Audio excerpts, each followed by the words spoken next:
Hey, beautiful people. Great to have such wonderful people jumping in with us.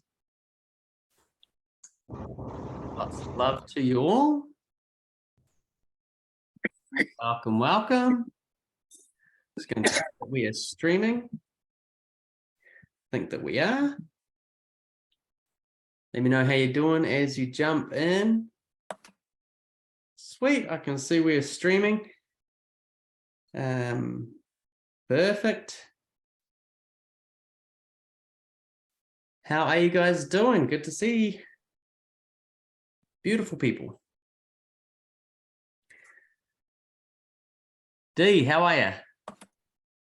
Good. Hey. That's good. Good to see you. Carol, how you doing? Oh, you're muted. I'm doing very well, thank you. How about you? Yeah, really good. Thanks. Really good. Excellent. Great Excellent. morning. Yes. Great glory. Great prayer times. Excited about being with you guys. Amen. Cool. Well, welcome everyone. Treat to be with you all. Connie, Virginia, I see Ray, Isla, Nanette, Wally, Noxley, Evelyn, Lisa. Lots of love to you guys. And then obviously we've got the people who are watching us from streaming. Amaris, welcome. So good to have people all over the place, and I can see people jumping on the live streams as well. So fam, it's very good to be together and great to be with you. Yeah, it's all going, which is perfect. Hey, I'm going to pray and we'll jump into this. Actually, Amaris, where are you joining us from? Hamilton, New Zealand. Hamilton, New Zealand. Are you happy to pray for us to kick us off? Oh, please no. Please no, a little bit shy. It's really good to have you with us, and go Hamilton, just down the road, which is very cool. Hey, how about I'll pray to get us started, but a real treat to have everyone with us today, and it's going to be a good session jumping into this. All right. Papa, Jesus, Holy Spirit, I thank you so much for the journey that you are taking us on.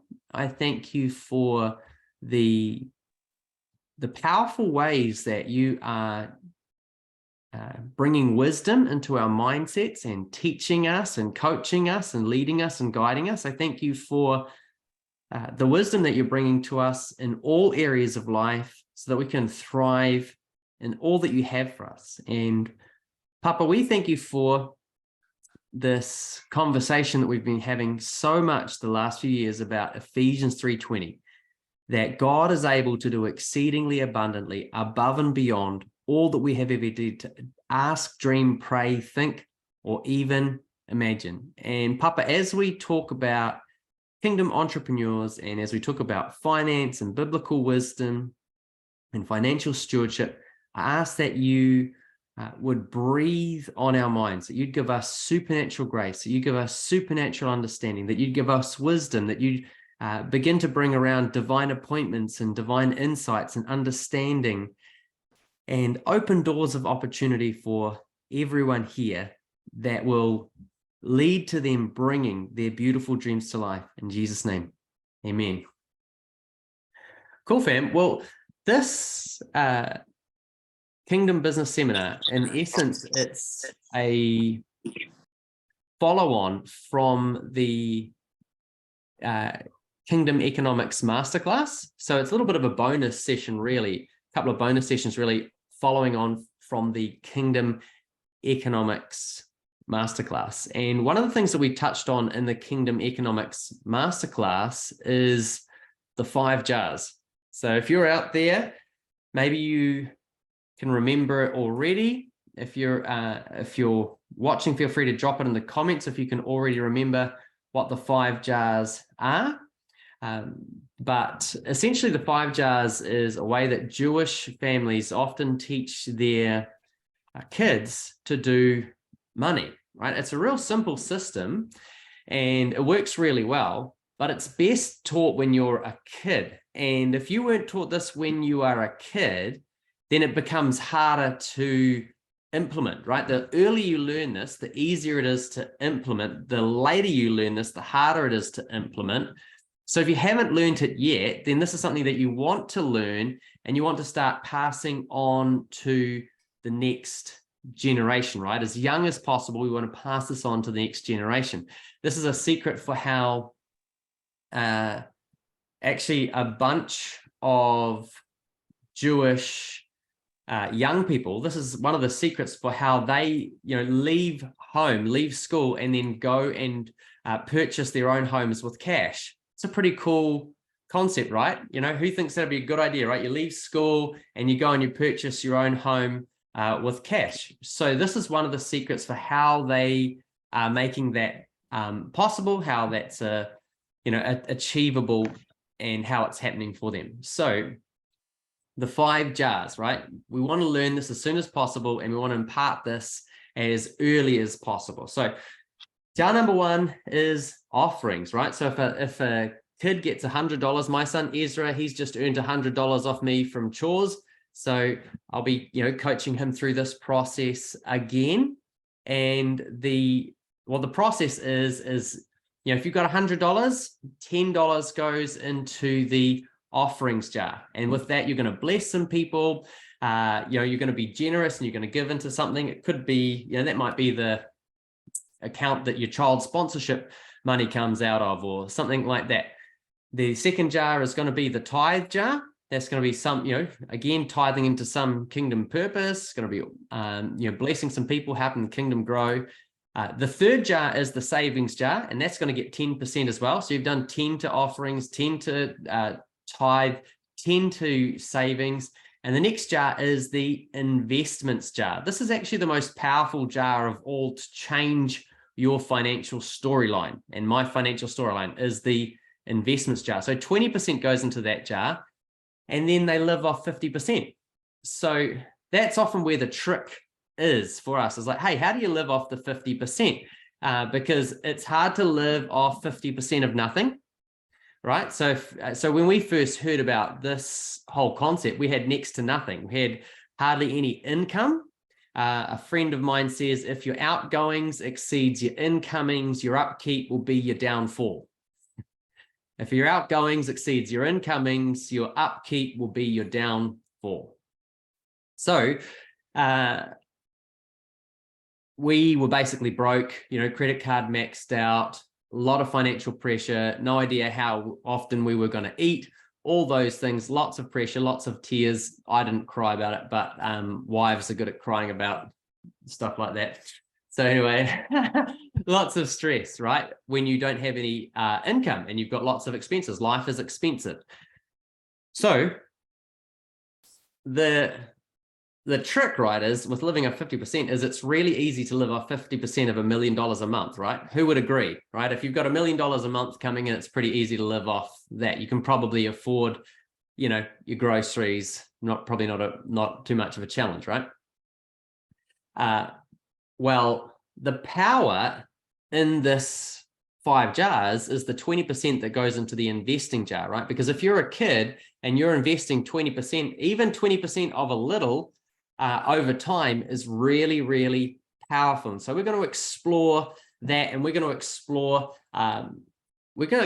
really around this concept of what boat are you in? Okay, so today is really going to be talking about what boat are you in? It's good to have awareness, right, of where we are at.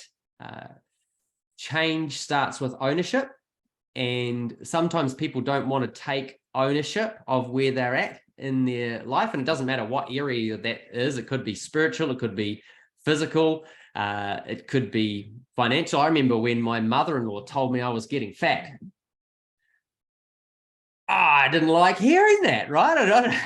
She was right, but I didn't like hearing it, and I was trying to justify. I was like, nah, that's not fat hanging over my, hanging over my jeans. That's that's something else that, like under my t-shirt. It wasn't comfortable, didn't feel nice, but change starts with ownership. So as long as we are going to justify where we're at, we won't experience change. So today we're going to be looking at what boat are we in? Okay, so what boat are we in? And that boat concept comes from the Warren Buffett quote that I've mentioned just in some of the lead up to this, which is, it doesn't matter how hard you are rowing. It matters what boat you are in. Okay, so not all industries, not all opportunities present you with the same possibilities. So we're going to look at different boats, right? Different financial boats. What type of financial boats are there? So in a sense, we're going to go boat shopping. Who likes the idea of going boat shopping? One of my buddies, he just bought a boat this week. Very nice boat.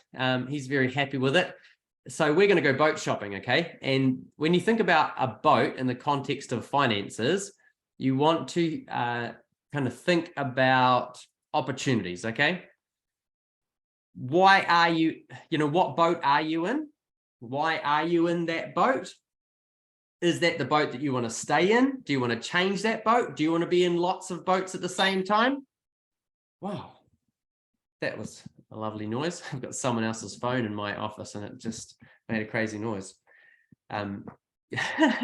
So we're going to actually start this journey by looking at some scriptures that really got my attention in this process.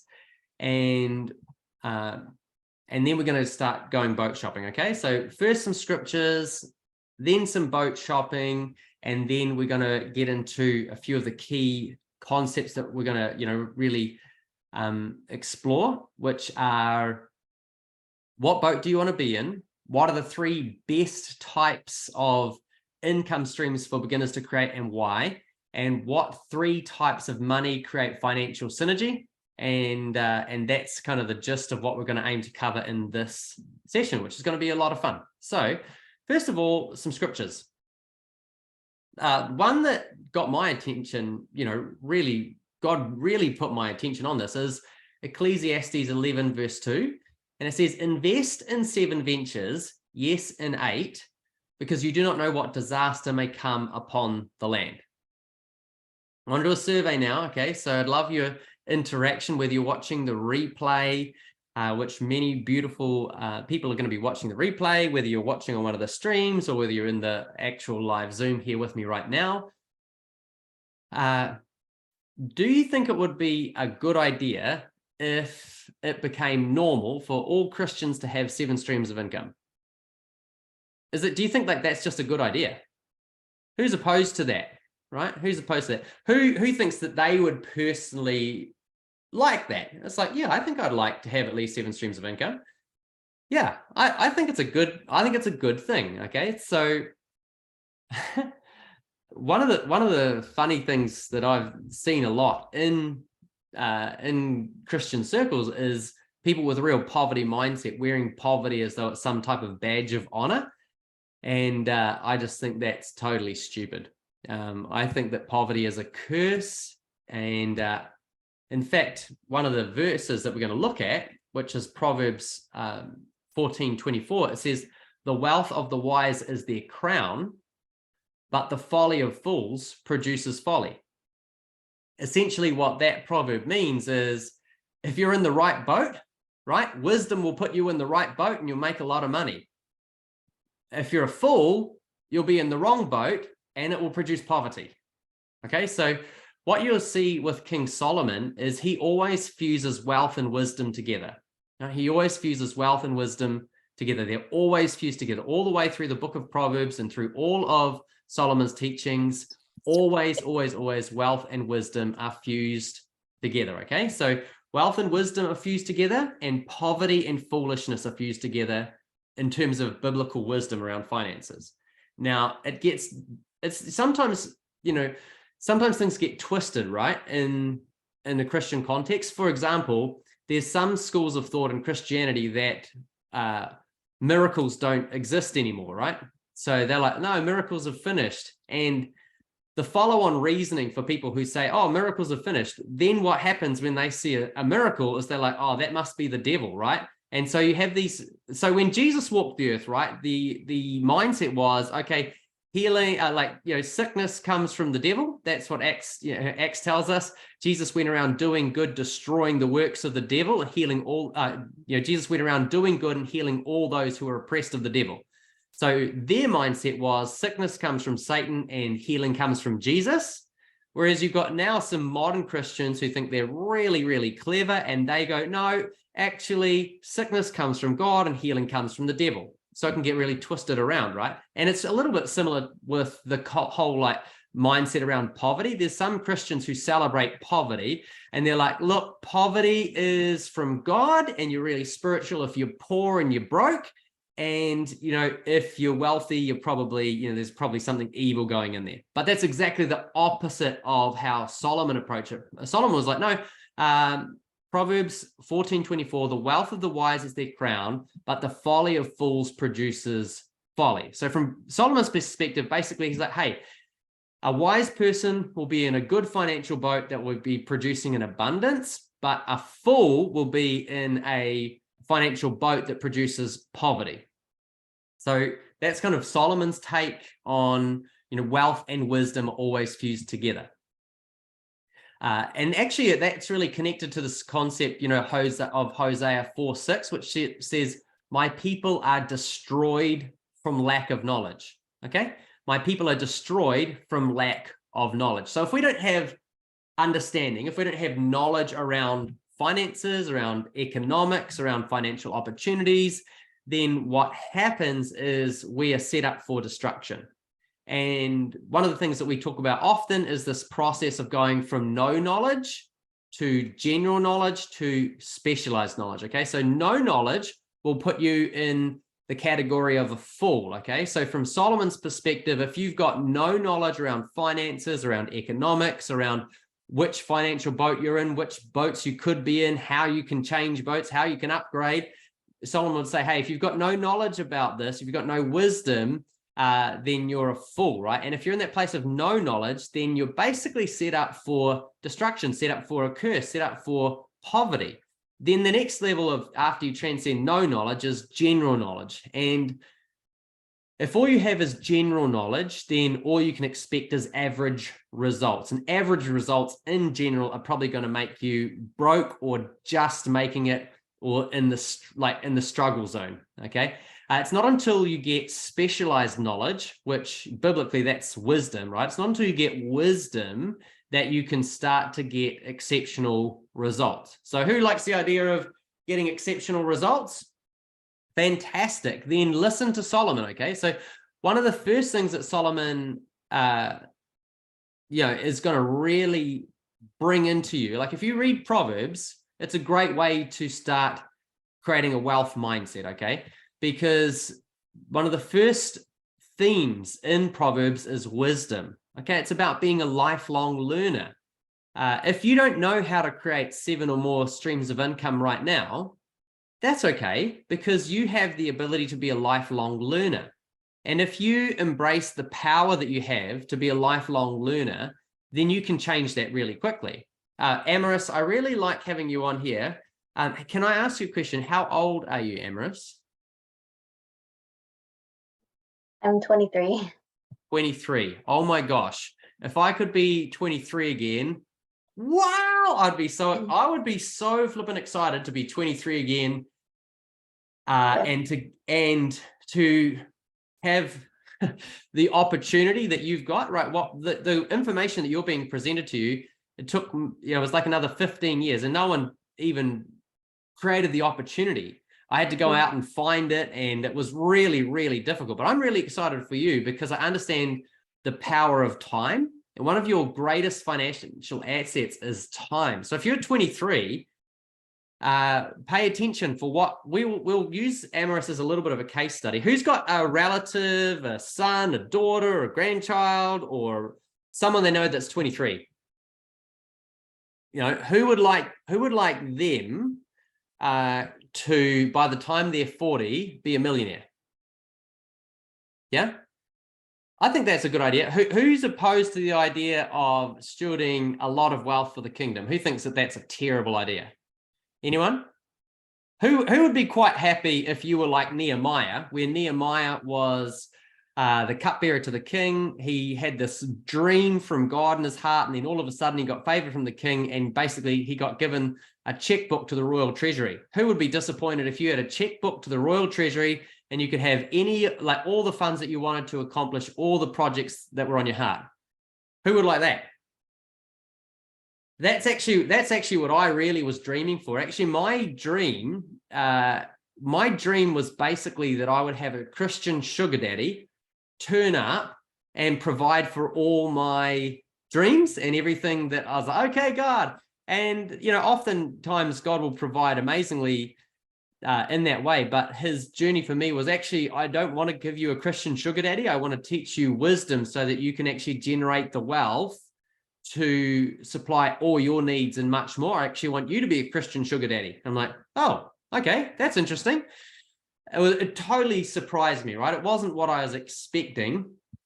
So Amaris, we're going to use it as a little bit of a case study on this call. It's going to be good. And hopefully you can catch some real value that can be really stewarded for you, because the best time to get what we're talking about today, like into your heart and get the understanding of it, is as young as possible. We want it, like my kids, they're getting this. My son Tobias, he's just turned 1. He's got this wisdom working for him already before he even has any understanding. So a couple more verses for you that I wanted to touch on. Here's Proverbs, right? Again, another proverb from Solomon. This is Proverbs 8, verses 12 to 21. I, wisdom, dwell together with prudence. I possess knowledge and discretion. To fear the Lord is to hate evil. I hate pride and arrogance, evil behavior and perverse speech. Counsel and sound judgment are mine. I have insight, I have power. By me, kings reign and rulers issue decrees that are just. By me, princes govern and nobles who rule on the earth. I love those who love me, and those who seek me find me. With me are riches and honor, enduring wealth and prosperity. So remember, always Solomon fuses wealth and wisdom together. With me are riches and honor, enduring wealth and prosperity. My fruit is better than gold. What I yield surpasses choice silver. I walk in the way of righteousness along the paths of justice, bestowing a rich inheritance on all those who love me and making their treasuries full. That's good, right? So that the other, I guess the key here that I want to bring out by celebrating Solomon and celebrating Solomon's perspective here is that for Solomon, the beginning is always the pursuit of wisdom, right? It's always the pursuit of wisdom. So if you make the decision, the commitment in your heart, I'm going to be a lifelong learner. And also, it says there, it talks, in Proverbs there, it talks about those who pursue me daily, right? Wisdom's advice is that you pursue wisdom daily. That learning is a daily thing. So you're in a great place here. You've positioned yourself here today to learn. That's brilliant. That's genius, because the beginning of changing your financial storyline is wisdom, right? Wisdom. Be a lifelong learner. The only thing that separates you generally between where you are and where you want to be is wisdom, right? If you can be a lifelong learner, then you can go, oh, wow, I've got the wisdom. I understand how to do this. I understand how to do that. So being a lifelong learner is going to change everything. So you need to understand, I guess, your primary financial asset is you, right? The most powerful thing that you have to change your financial storyline is you, and that's the wisdom that you have, okay? Education, right? Now, not necessarily education at a university or at a school, because they specifically teach you to be broke, okay? Universities don't teach you to make money. If you're at a high school and you're in a class with a teacher who's teaching you on economics, then you're not learning from someone who knows what they're talking about, all right? Because if someone knows what they're talking about, and they're lecturing on economics, there's no way there'll be a high school teacher putting up with those punk kids. right? Because there's they just don't need to be there, right? Someone who understands economics is not a high school teacher. They've got multiple streams of income. They would only be there probably in a volunteer capacity, and they wouldn't be doing it as a 9 to 5. So if you want to learn wisdom around finances and economics, you probably, got to go and search it out of an expert, like go and look at someone who's hitting it, who's crushing it, go and find someone who's got the results you want and learn from them, as opposed to necessarily trying to learn from at high school, trying to learn from university.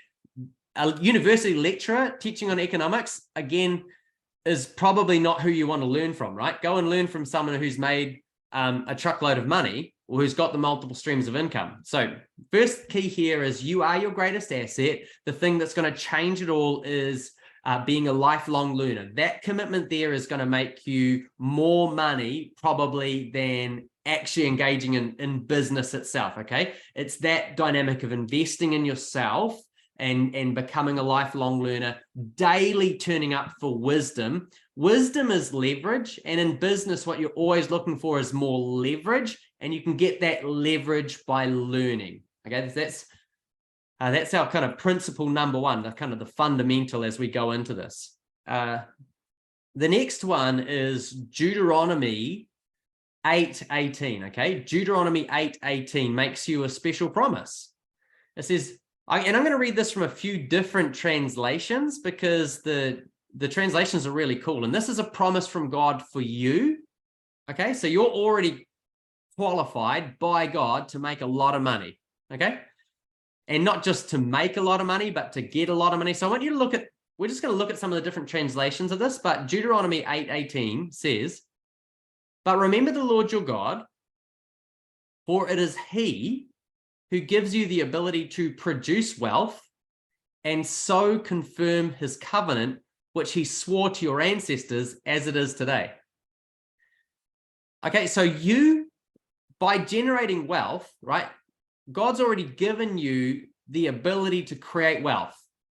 And when you create wealth, from God's perspective, it confirms the covenant that He swore to your ancestors. He's already made a covenant with your ancestors that He's going to give their descendants the ability to create wealth. Okay, you already have a covenant promise from God that He has qualified you, He is backing you, He's endorsed you, He's with you to enable you and empower you to create a lot of wealth. That's good, right? God's already backing you. He's with you, He's for you in creating a lot of wealth. That was the NIV. This is the New Living Translation. But remember the Lord your God, He is the one who gives you the power to be successful in order to fulfill the covenant He confirmed to your ancestors with an oath.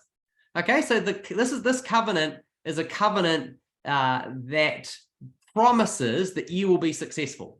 So God is 100% for you to make you wealthy, to make you successful in what you put your hand to, because it confirms His covenant and demonstrates His faithfulness that He swore to your ancestors. Now this one is the English Standard Version. "You shall remember the Lord your God, for it is He who gives you the power to get wealth, that He may confirm His covenant that He swore to your fathers as it is this day." Now, I like that one there as well. I wanted to read a few just to see the diversity. One says, the power to be successful. One says the power to create wealth. And the other one says the power to get wealth. Right? So get wealth doesn't even mean that you're necessarily the one that's doing the work. You're just getting the wealth. Okay? So God's really backing you to create wealth, to be successful, and to get wealth. This is one of the things about favor, right? Favor attracts favor. And this is the Matthew principle. Jesus said, "To whom much is, he who has much will be given even more." Right? So there's a dynamic here of, hey, when you're a faithful steward, you create wealth, and then you also get favor, and with favor comes just more wealth. Right? So you can become attractive to it. You can end up just getting wealth.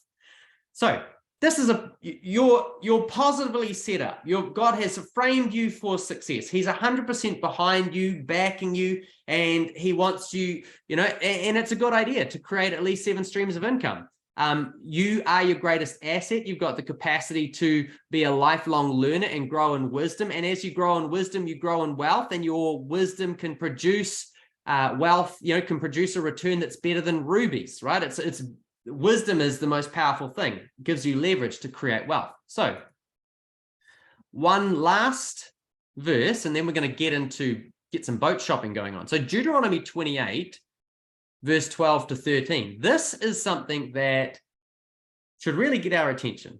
So Deuteronomy chapter 28, verse 12 and 13. The Lord will open the heavens, the storehouse of his bounty, to send rain on your land in season and to bless all the work of your hands. You will lend to many nations, but will borrow from none. The Lord will make you the head, not the tail. If you pay attention to the commands of the Lord your God that I give you this day and carefully follow them, you will always be at the top, never at the bottom. So let's hear that again. The Lord will open the heavens, the storehouse of his bounty, to send rain on your land in season and to bless all the work of your hands. I think God's backing you. Right? I think he's really backing you. He wants to open the floodgates of heaven. Yes, the storehouse of his bounty. He wants to bless all the work of your hands.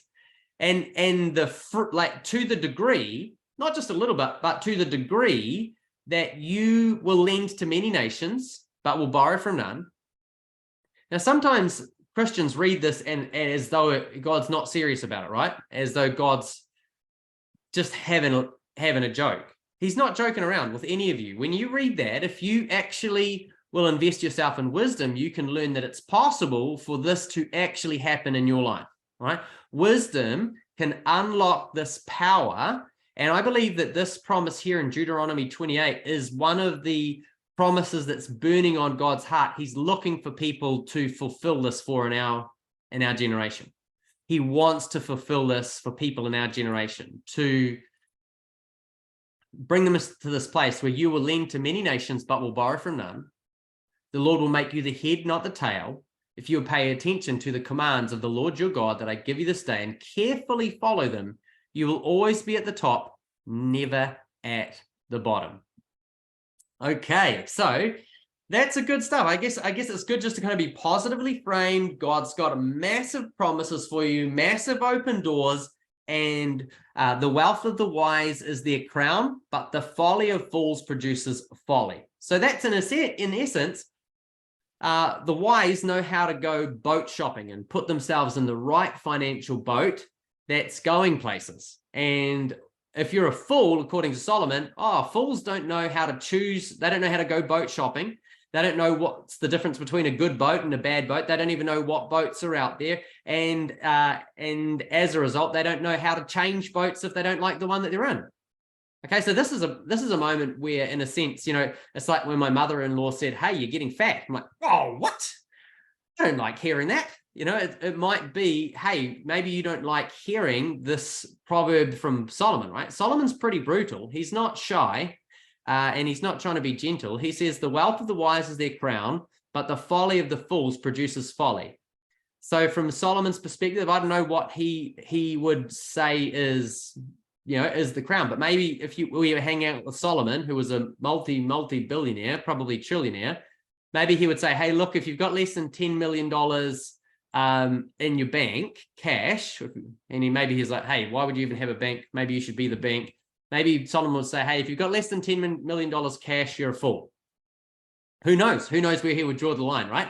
But that might be offensive to us. Like, what do you mean? How? But my point in bringing this up is that change starts with ownership. And if we are in a place of justifying, we won't change, okay? So if we're going to have a mindset of like, oh, no, I'm doing great. I don't need to change. I don't need to learn. I don't need to grow. I've already made it.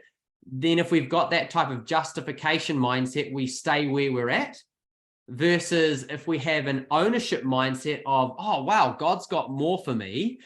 Where I'm at right now, maybe it's the best I've ever been. Maybe it's really hard. Whatever it is, change starts with ownership. So who would like positive change? Is there anyone here that would like positive change? Yeah? Is there anyone that would like to upgrade their boat, right?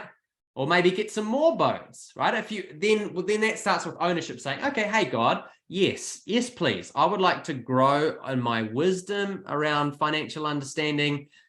Let's go. Okay, so I'm going to do a screen share, and we're going to do some boat shopping. So the question I want to ask you to start with is, what boat are you in? All right, what boat are you in? Let's do a screen share. A little PowerPoint here. That button right there. Okay, so we need a little bit of context in order to go boat shopping, all right? Here's some financial context for us. This little diagram here is called the cash flow quadrant, okay? A little bit of a breakdown of, I guess, an overview of how money works on the planet. So 60% of people work for someone else. 35% of people are self-employed. They work for themselves. So self-employed basically means you own a job. So you might own the business, but you work on the business, work in the business. If you don't work in the business, you don't get any, the income stops. So maybe that's a contractor. So it could be a contractor or someone else like that, but 35% work for themselves. 4% are business owners. Now, the difference between a business owner and someone who works for themselves is the business owner, the business is fully automated. The owner doesn't even need to be there. It's going to carry on. It's going to keep going, whether they are there or not. Whereas the self-employed person, they have to be there to make it work. And then this 1% here, right? This 1% of people have an investor mindset. So that means that their money makes money for them, right? That's only 1% of people. Now, here's an interesting thing here as well. So that's 4 different types of boats, okay? 4 ways we can make money is you can work for yourself, you could work for someone else, you could own an automated business, or you could be an investor. So that's 4 different types of boats, okay? That's our first little bit of boat shopping. A little bit of, what you want to be aware of when you're going boat shopping is that 95% of people, right? 95% of people are actually competing for 5% of the market, okay? So what that means is that of all the wealth in the world, 95% of people, they only have access to 5% of the wealth in the world. Whereas over here, 5% of the population have 95% of the wealth, okay? So that's a little bit to be aware of as well in terms of boat shopping. 95% of people only have access to 5% of the wealth on the planet, and the top 5% of people have access to 95% of the wealth on the planet. And when I say top 5, I'm not meaning, they're any better. I'm just saying that in the earnings spectrum, the top 5% have 95% of the wealth. That's a pretty big deal, eh? So next slide coming up. So this again is that cash flow quadrant. It's just another way of presenting that similar bit of information. So this is the global population. 95% of the population has access to only 5% of the wealth, and 5% of the population has access to 95% of the wealth. All right. And you got 60% of people are employees, right? So they're in their place of changing time for money. Okay. Then you've got 35% of people who are self-employed. Again, that's time for money. Then you've got 4% are entrepreneurs. They have a system that generates money. Okay, so it's a system that generates money. And you've got investors, so 1%, which money makes money for them. Okay, so here's your 4 main boats. Be an employee, exchange time for money. Be self-employed, exchange time for money. Be an entrepreneur, a system that generates money. or be an investor and have your money make money for you. Okay, so 4 boats. That we're going boat shopping. There's our 4 boats: employee, self-employed, entrepreneur, or investor. All right. So here we go again. Here's another 3 levels of like money strategies for the wealthy. So this is Bob Proctor. He's an amazing guy. Yeah, really good guy to look up if you want to grow. He's a great Christian man and amazing training on wealth mindsets. So you got 96% of people, they trade time for money. Okay, 3% of people have their money make money for them, so they're investors, and 1% of people have multiple streams of income. Okay, so you got 96% of people trade time for money, 3% of people have their money making money for them, and 1% of people have multiple streams of income. All right, I'm going to stop the screen share. Okay, so someone drop for me in the comments here, what are the 4 boats that we are looking at? Did you get that? Did you get the 4 boats that we were looking at? Okay, let someone list them. I want you to write them down. I want you to list them. I want you to make sure that you're really clear on what the boats are that we could be looking at while we're going boat shopping, okay? So let's have someone unmute, someone who heard it. Just unmute and share with us what are our 4 boats that we're looking at today. 4 types of boats. Numia, do you want to unmute and share with us? Did you get that? Maybe. Yep. Yeah. Okay, maybe. let's go. 4 boats. Only 1% of people that invest, that money works for them. Mm-hmm. 95% of people only access 5%. Am I in the right? Yeah, you're kind of. So the 95% of people that have access to 5% of the wealth, that's a kind of a context for us, right? Right. In the top 5% make 95% of the entire wealth. Yeah. So your 95% who've got access to 5% of the wealth are pretty much the people who trade time for money. All the people out there in the world trading time for money are basically fighting over 5% of the wealth on the whole planet. Do you want to be in that type of boat, right? Where we're only even going to have access, like there's all these people fighting for this tiny amount of wealth.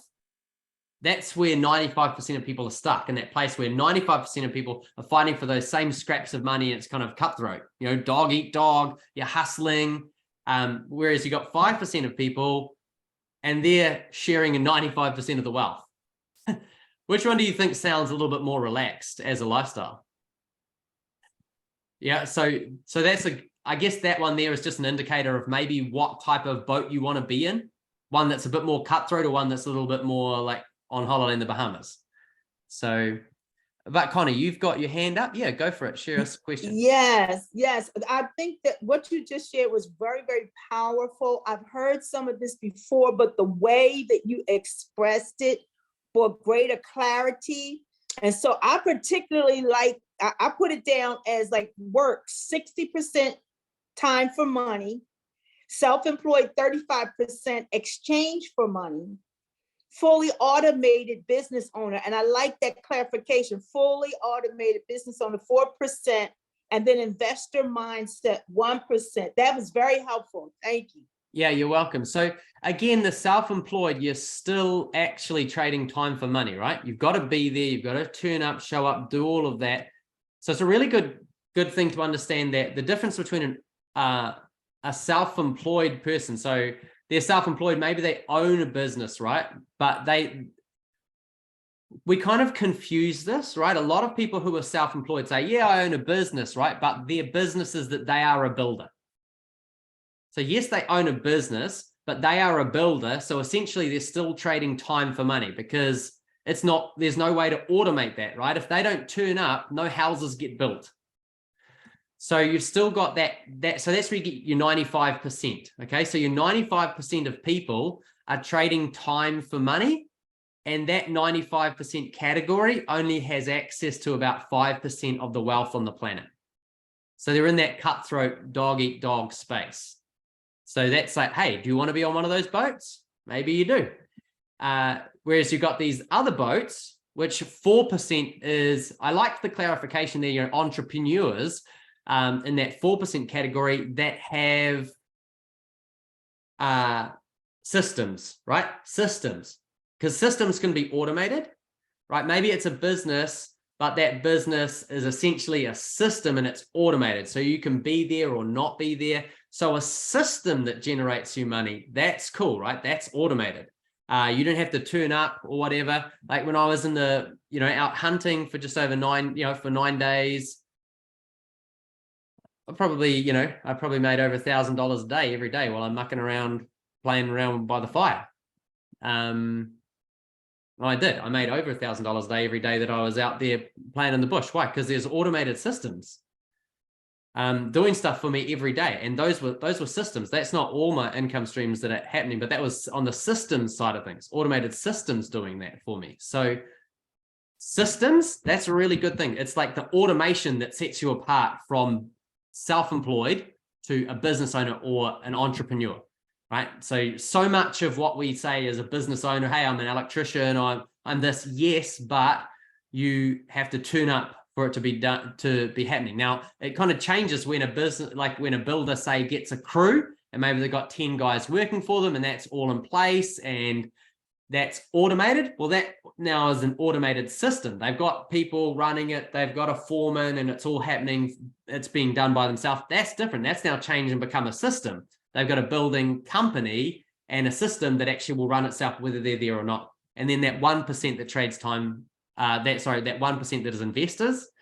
And then there was another good breakdown there in the Bob Proctor one that said, 1% of people get the multiple streams of income going, which is what Solomon was talking about, all the way back in Ecclesiastes 11:2. He says, invest in 7 ventures, yes, and 8. Because you do not know what disaster may come upon the land. And obviously, if you're going to have 7, 8 income streams, if you want that to work, they're going to have a degree of automation, right? Otherwise, you're going to be, I don't think that when Solomon said invest in 7 or 8 ventures, I don't think he was meaning have 7 or 8 paid jobs, it's not saying, right, get 7 or 8 jobs. It's having, hey, have 7 or 8 systems that can work for you. Sweet. Okay. So Numia, we'll jump back to you. Let's check out our 4 boats, Numia. What have you got there on the 4 boats? Do you want to just unmute?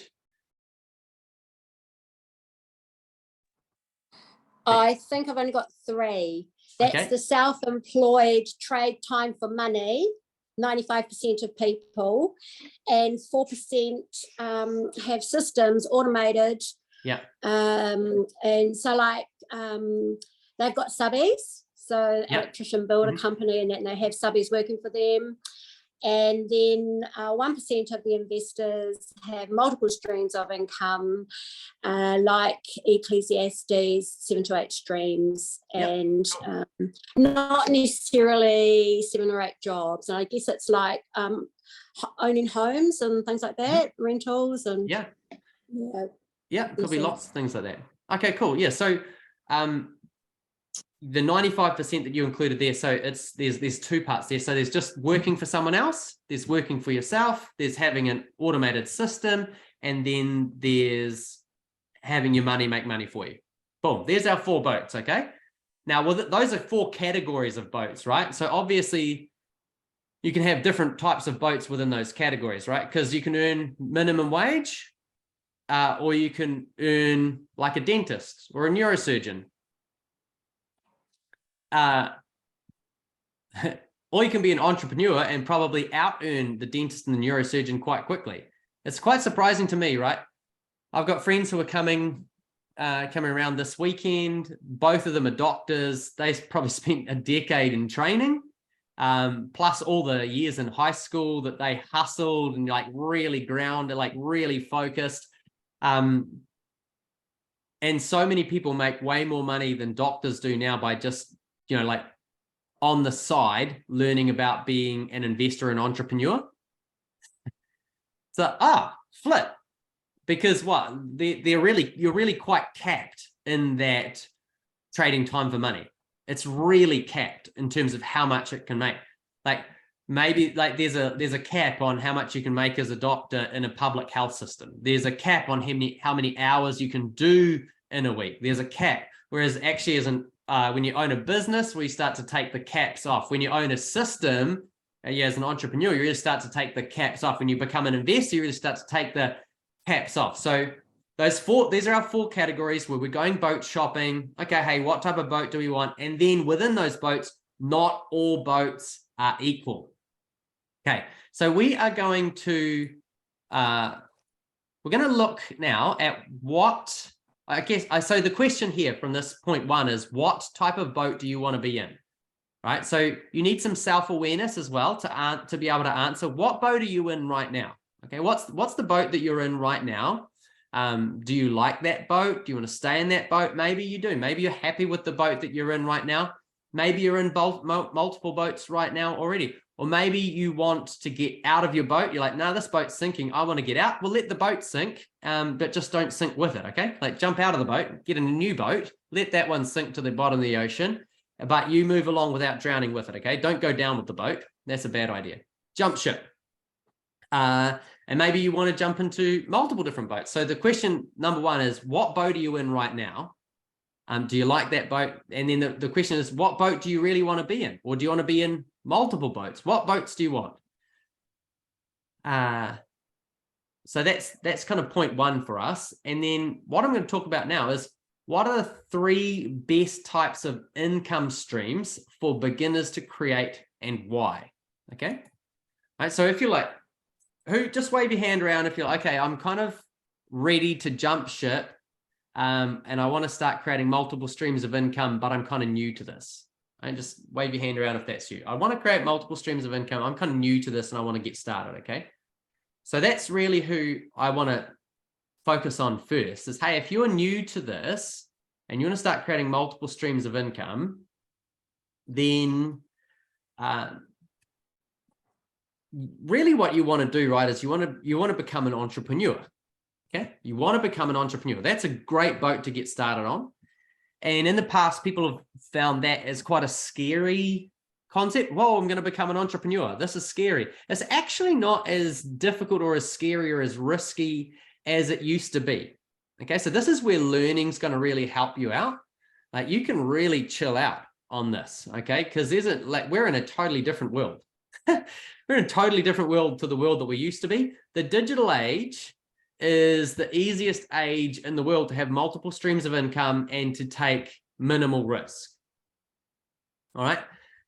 You're going to need some money. Okay. Like you can't have no money. So that's going to bring me to my point 3. Okay. So point 3 and point 2 are kind of being mixed up together a little bit like a salad. So point 2 is, what are the 3 best types of income streams for beginners to create and why? And point 3 is, what 3 types of money create financial synergy? Okay. So I'm really going to have to answer point 3 well before we can answer point 2 well. So what 3 types of money create financial synergy? Okay, right now, I want you guys to pretend we're playing Monopoly, okay? Can you guys do that for me? Just pretend we're playing Monopoly. Okay, right. We're going to pretend we're playing Monopoly. And with Monopoly, what often is going to happen when you're playing Monopoly is you're going to land on rent, right? You're going to land on rent. Maybe there's a hotel and boom, what are you going to have? You're going to have some expenses. And the trick here is to make sure that you've got enough cash to cover your expenses. Otherwise, you have to sell your assets. All right. And if you go bankrupt, you're out of the game. You're done. You're not in this game anymore. You're out. So the first type of money that you need to be able to create financial synergy is you need cash crops. Okay. You need cash crops. So having a job, working for someone else, that might be your cash crop to start with. Okay. Right. So if you've got a job that, hey, this job is providing me some cash on a weekly basis, covers my expenses. That's a cash crop. Okay. So you got to understand, okay, this money is a cash crop, but you have to also understand that your cash crop is your seed. Right? So are you going to eat all your seed? This is where the 5 jars comes in, right? You tithe 10%. So you put 10% in offerings, you tithe 10%, you save 10%, you invest 20%, and you live off 50%. Now, when we heard that, we had very, very little income, but we wanted to make change. So what we started to do is we started to focus on the 1 degree shifts, okay? 1 degree shifts. We needed some more cash, right? That's what we needed. We needed cash. We wanted to start investing where we could, but we had very little money, very little money. And also the,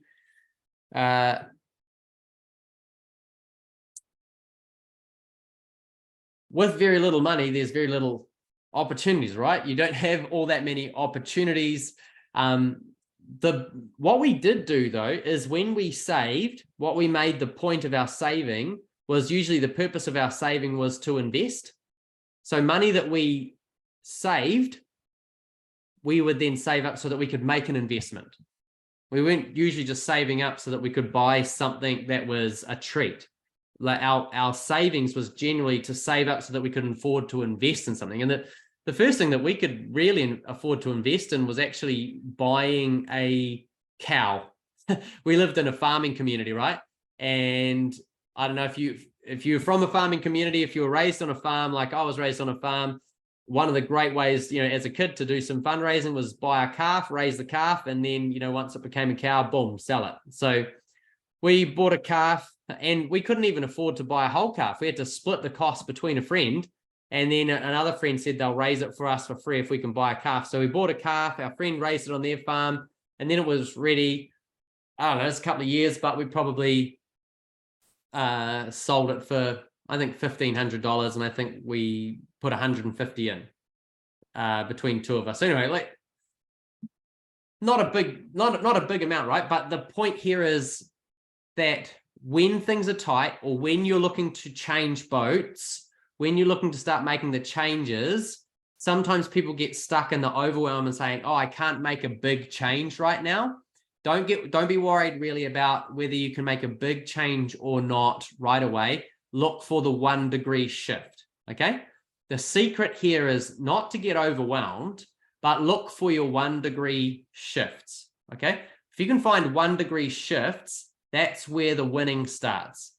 And why I started with talking about wisdom is because the most powerful shifts that you can start to make before you've even if you've got no money, where you can start to make your 1 degree shifts is in learning, okay? Learn, get wisdom, get understanding, get knowledge, get discretion, okay? So learning, even if you haven't got money to invest in something, what you can do is learn, right? Does that make sense? Right? So you have to take on a mindset of being a proactive person, not a reactive person, okay? So a proactive person focuses on what they can control, and a reactive person focuses on what they can't control. Okay, so a reactive person focuses on all the circumstances, all the reasons, all the situations, all the things that are out of hand that they go, oh, I can't do it, oh no. Like, look at, they'll just focus on, they'll watch the news all the time and they'll complain about the economy, right? And they'll moan and they'll whine and they won't make a 1 degree change. So they won't get any value out of the day. But every single day, be a proactive person and look for your 1 degree shift on a daily basis. Hey, maybe there's something that you can sell, right? Maybe there's something that you can sell. And if you don't have all that much money, right? Like to start with, your first thing that you've got to get set is your cash crops, okay? So what can you do to create a cash crop? Maybe to start with, if you're in that space of just all you have is a job, maybe that's, hey, look, where can you take some extra hours if that's what you need, right? If it's cash is what you need right now, maybe there's ways that you can explore increasing that. Or what you could, maybe you're in a place where like, Okay, Emma, who here's in a job, right? Working a job. That's your primary way of getting money is your working job. Right, we'll do a little interview. Wait, who else is in a job, working a job? Okay, Emma, so actually, George, you've just jumped on. Lovely to see you. We'll jump in with George. Do you want to unmute? Hello, sorry, my name's Cherie. My son's name is in our Zoom for whatever reason. I wasn't 100% convinced it was George. But thanks, Cherie. Very cool. Cherie, it is great to have you with us. Obviously, you're coming in partway through the chat, but we're talking about cash crops. So we're talking about three types of money that create financial synergy and how we can start creating some change. So we'll just use you as a little bit of a guinea pig if you're happy to be a guinea pig. Is that all right? Sure, yeah, thanks. Okay, very cool. So first question is, with your job, hours, like kind of what hours do you work on a weekly basis?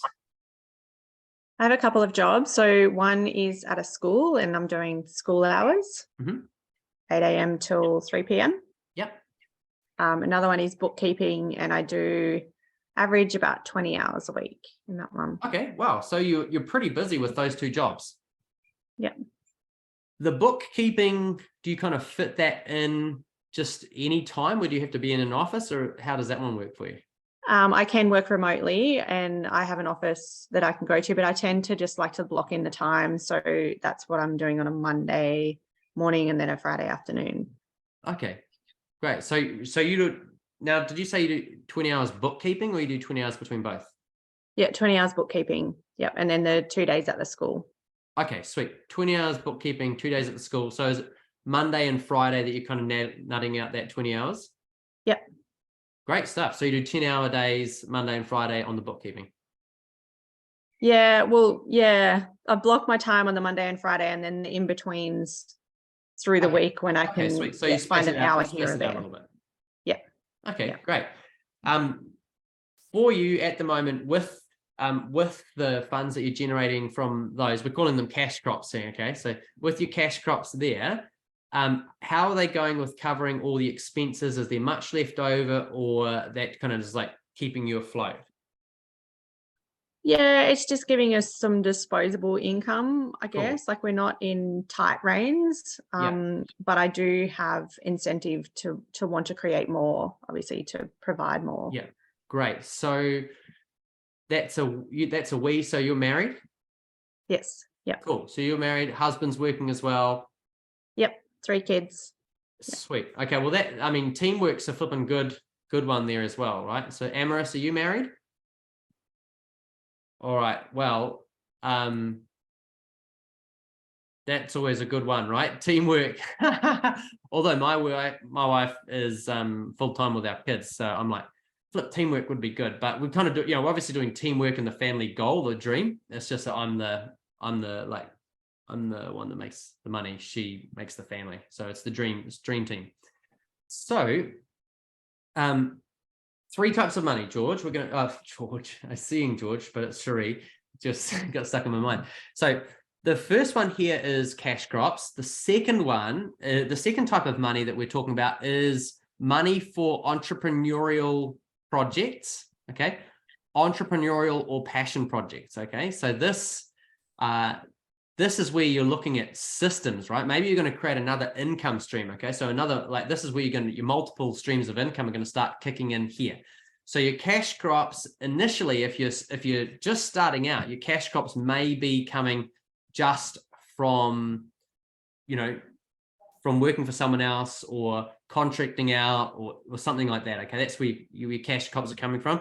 Second, what we're talking about here is how you can get started on multiple streams of income if that's where you want to go.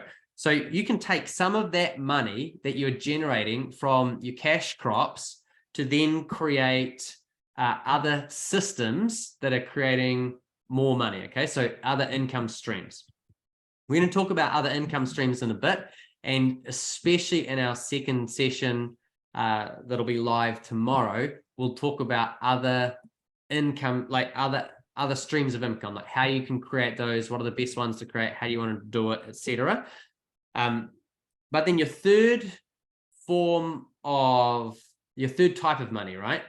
Your third type of money is the investments. Okay, so you got cash crops. Like we said, like we're in Monopoly, if you don't have your cash crops, you hit rent or you have expenses, all of a sudden you've got to sell all your assets to cover your expenses. And in the game of Monopoly, if you sell all your assets, you're out of the game, right? So your outgoings exceed your incomings and your upkeep becomes your downfall. So cash crops, boom, you got to tick those cash crops. So maybe if you're in a job, right, you know, the best thing isn't just to quit your job and just to go, oh, I'm going to become an entrepreneur overnight. Probably not, right? You're going to have to probably balance that out. And question would be, Cherie, you're working pretty hard, but what do you have any other time, you know, in the way that you're doing things, do you have any time there that you could put into creating you know, like other things, like, because entrepreneurial projects and systems, they take a little bit of time and money to create. Do you have in your world extra time or money that you could put into that? Or you pretty much blocked out? Well, I've just created more time. We were an hour away from town where the kids were going to school. So we've just moved now closer to town and we have a 10-minute drive instead of an hour. Yeah, so wanting to block that in as using it for that entrepreneurial passion project. Oh, that's very cool. Sweet. So if you're in that space right now, like say you've just made that change and all of a sudden you've just got this, maybe it's an extra 3 or 4 hours a week, probably what I would put that time into, that 3 or 4 hours a week to start with, would be learning. Okay. Like, you know, learning about, hey, how can you do this entrepreneurial passion project? How could you become, you know, how could you create systems? What systems work? What systems are the best? How do you, you know, get into that space? So, I want to do a screen share now as well, because the kind of the pinnacle of this, I guess the pinnacle of this is that you can have all of these happening at the same time, right? Cash crops, entrepreneurial projects, passion projects, and long-term investments happening at the same time. Now, with your long-term investments, in a sense, what your cash crops do is they protect your long-term investments, okay? It's like when you're playing Monopoly, if you've got houses and properties and hotels and all those things in Monopoly, the thing that protects you from having to sell all those off is your cash, right? So if you've got the cash crops, it protects your long-term investments. So in essence, you kind of want to build up a little bit of the cash crop dynamic so that your long-term investments aren't going to be under threat, right? Because what happens to people oftentimes, if their cash starts diminishing, they sell off their long-term investment assets. Okay, they sell off their long-term things. And I want to share with you this, do a screen share now, just to share with you why your long-term investments are the key to unlocking the biggest promise that we talked about here, which is Deuteronomy 28. Okay, so let's read Deuteronomy 28, because it's not your cash crops and it's not generally your entrepreneurial you know, or passion projects that unlock this promise. It's generally your long-term investments that unlock this promise. Okay, so Deuteronomy 28, 12 to 13, I think that this is something that God wants the whole Christian world to start stepping into. The Lord will open the heavens, the storehouse of his bounty, to send rain on your land in season and to bless all the work of your hands. You will lend to many nations, but will borrow from none. The Lord will make you the head, not the tail, if you will pay attention to the commands of the Lord your God that I give you this day and carefully follow them. You will always be at the top and never at the bottom. To help this, you know, kind of break this down a little bit, this promise, imagine if you personally were the insurer, the banker, and the lender for your whole family and beyond. Would that be good? Who would like that? Who would like to be the insurer, the banker, and the lender for their whole family and beyond? That'd be a good feeling, right? That'd be a good thing to do. Now, you actually already have the capacity to do that. You're just missing it. Okay, like we're in a world where financially, remember, my people perish for a lack of knowledge.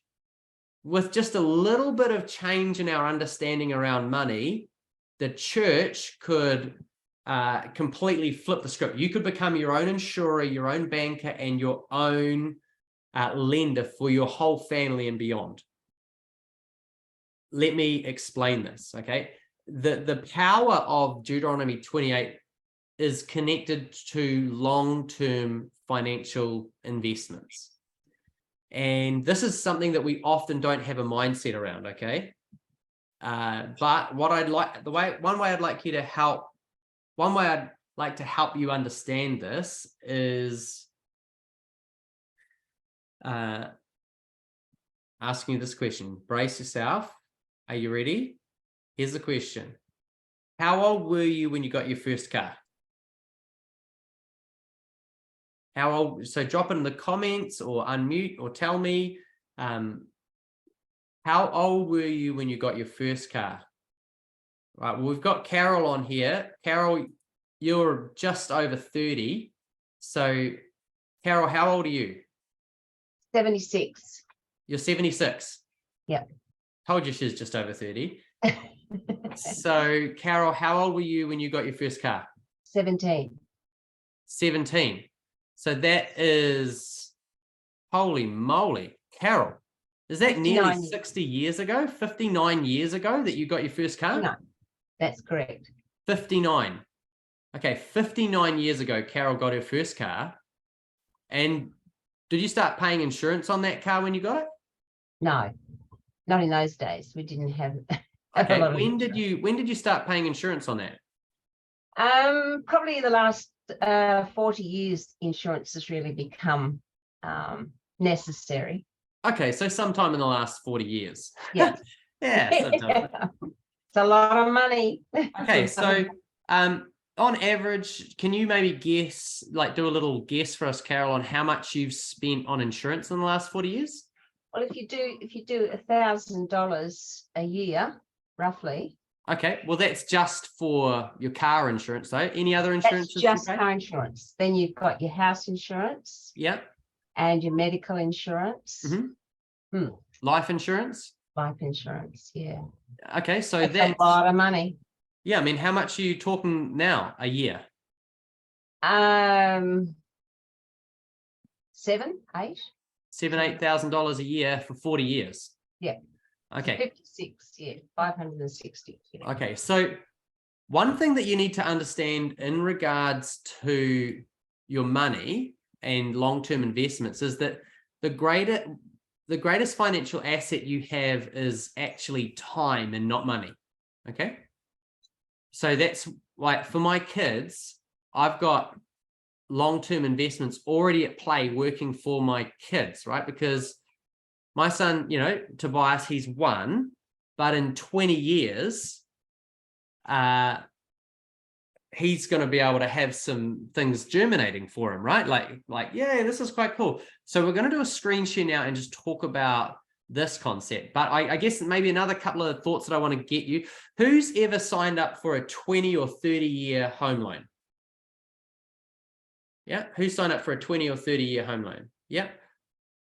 I mean, every single day people are signing up for home loans, 20 or 30 years. And generally what happens is they bring in a deposit, which they give to the bank of real money. They bring in your real money to the bank of maybe $100,000 or $200,000, depending on what type of house it is that you're getting. And you take your real money of $100,000, $200,000 and you give that to the bank, and the bank actually just creates some imaginary money to give you to buy that house. And boom, then you go, you've bought the house, okay? But you gave the bank all your money pretty much. Maybe you kept a little bit back, but you've given the bank the most of your money, and you've signed up for this 20, 30-year loan, usually a 30-year loan on a home loan.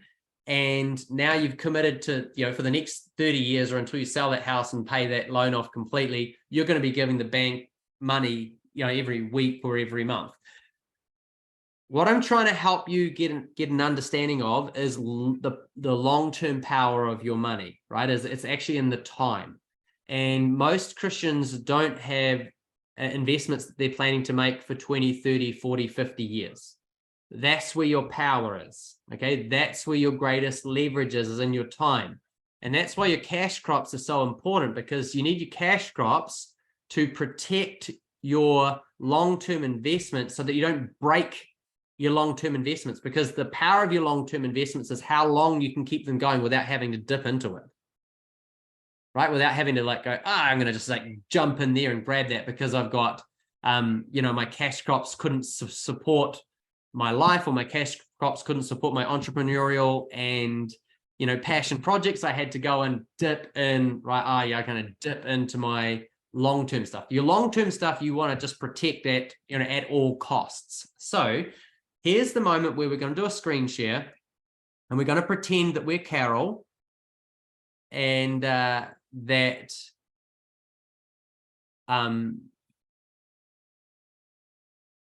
so hang on, we've got, okay, sorry guys, 1 second. Just gonna have to pop back in a second.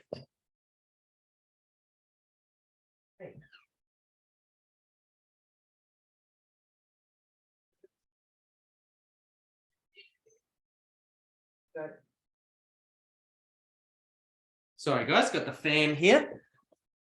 Have a little bit of a moment there. Oh, now my chair has done a moment. Give me 1 second here, guys. And all right. Righto. I'm going to stop the share and come back. Okay. Are you ready? Okay. We are going to tap into, we're going to basically pretend we're Carol now. Okay. And we're going to go back in time. Who's ready to go back in time? Yes. Good stuff. We're going to go back in time, and Amaris, I want you to pretend that this is you now. Okay. So Carol is you in the future. Okay. Now you've got 2 versions of Carol that you can have. This is this Carol that you've got right here. She's absolutely lovely. Okay. But we're going to give you can choose to be this Carol who's absolutely lovely, or another version of Carol who's also absolutely lovely, but she discovered what you're discovering right now in her past. Okay. So here we go. We're talking long-term stuff now. Screen share, here it goes. Okay. So this is a compounding interest calculator. You can look this up at any time. So compound interest calculator. And when you look them up, don't get a government one, because the government ones will have tax in them and stuff like that that actually wreck the maths. You just want a general compound interest calculator. And right, so we're going to pretend, right, that 40 years ago, Carol put $100 into an investment, and we'll just say that that investment was making 3% return on average a month, and this is going to be for a period of 40 years, and we're just going to calculate that, okay, just for 40 years, just to start with. Okay, that amount, right, $100 with a 3% interest rate calculated on a monthly basis for 40 years, the total she could have earned was $145,166,985. Now she's paying around $7,000 a year for insurance, which is what? Let's just say that's, that's just over $500 a month. So let's just say that she put in here as well $100 a month. Well, let's just say it was $50 a month. Just say $50 a month that she added for that 40 years. And let's just see what would have happened here. Okay, this is $2,564,615,000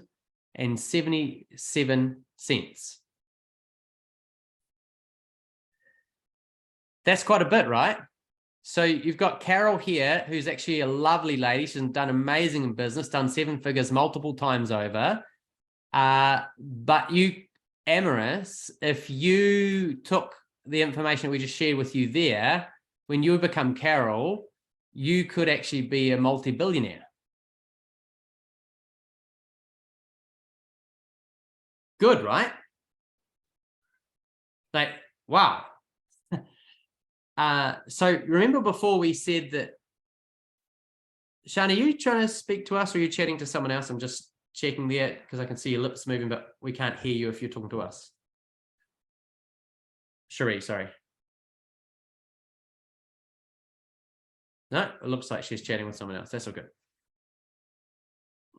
So that's kind of a big deal, right? That if Carol had a long-term mindset back then, right? She'd had a long-term mindset back then, she could have created a scenario where she was a multi-billionaire. Now, do you think that she's claimed over $2 billion in insurance? Carol, how many claims have you made in insurance? Not many. You'd probably have to say, I don't know, even if it was over the years, 50,000. Okay, $50,000 in insurance that she's claimed, and she lucked out on over 2 billion. And that was if she was only paying $50 a month. Okay, obviously that's making an assumption that you can find an investment, you know, that's going to create an opportunity for you like that, which isn't easy, but it is possible. And if we go back to this other PowerPoint that we were looking at, I won't go to the PowerPoint, but in the PowerPoint, it just showed us that 95% of the population is fighting for 5% of the wealth.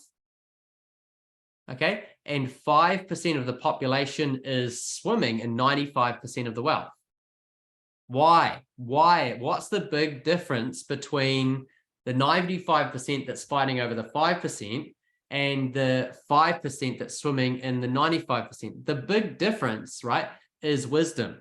Now, the big difference is understanding. The big difference is financial literacy. And the most powerful piece of that puzzle is compounding returns, okay? Compounding returns. Because when you take out a loan and you give the bank your deposit, what do you think the bank does with your money? Right, this is what the bank does with your money. They put it into a system that produces compounding returns for them every month. What do you think insurance companies are doing with your money? They're putting it into investments that are producing for them compounding returns on a monthly basis. So that is the big separator right there. That's the big separator, is compounding returns. So who's playing the game of compounding returns? Okay, so when we're talking about boat shopping, there's a boat called compounding returns. Okay, and if you're not in that boat, you're not in the 5% of people that are sharing in the 95% of wealth, right? If you're not in the compounding returns boat, you're not going to share in the, you know, in 95% of the wealth on the planet. You just lucked out. Okay, so when it comes to us doing this boat shopping and going, okay, hey, what boats do we want to be in? What's the most powerful boat to be in? The most powerful boat to be in is the boat that is the boat of compounding returns. But you can't play in that boat if you don't have cash crops that protect that boat. Okay, so there's other boats there called cash crops. Okay, so if you essentially, what you're doing is you're creating a fleet of boats. I have a friend who is a fisherman. He is a mussel farmer and he does all sorts of fishing and crayfish fishing, and their family, they do all sorts of fishing. And I said to him, mate, what would be your best boat? You know, because that's all they've done. He's grown up on boats. They've got all sorts of boats. I was like, dude, tell me, you know, what would you say is the best boat to get? And he looked at me and he said, well, every boat's a compromise. He's like, that's what my dad told me. Every boat's a compromise. I was like, what do you mean? He's like, well, we've got these massive boats for hauling our mussels in, but then I've got this little boat, which is short and speedy. You know, it's just a small, speedy boat. It's good for doing all these things. So he's like, hey, every boat is a compromise because every boat has different things of what, hey, this boat is good for this boat is good for this. My point being that you probably don't want just one type of boat, okay? You want to be in multiple boats, multiple different types of boats at the same time. And if you're in multiple different types of boats at the same time, you can create financial synergy. Okay, so the most powerful boat that you need kind of at the center, the epicenter of your financial world is the boat of compounding returns. Okay, compounding returns, that's your power. If you're a parent, then your children's greatest financial asset is not money, it's time. Okay, it's not money, it's time. That's the greatest financial asset that all of us have. And we don't realize that. The banks realize that, the insurance companies realize that, all of them realize that, and they realize that the real power and wealth is for those who can think in spaces of decades. Hey, look, and if you can, you know, like if you can think in a space of 20 years for investing for 20 years, well, that's probably, I'll show you, like I'll do another screen share and I'll show you that a 20-year investment mindset is probably more than 10 times more powerful than a 10-year investment. Okay, so let's just say there's $1,000 with an interest rate. Sure, let's just say 3%, put nothing extra in for 10 years.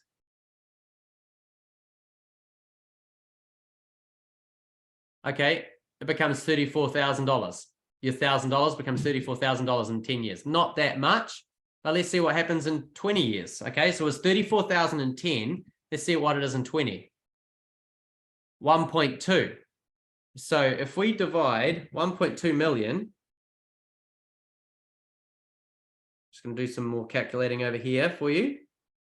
If we divide 1.2 million divided by 34,000 equals 35. So what that means is a 20-year investment is 35 times more powerful than a 10-year investment.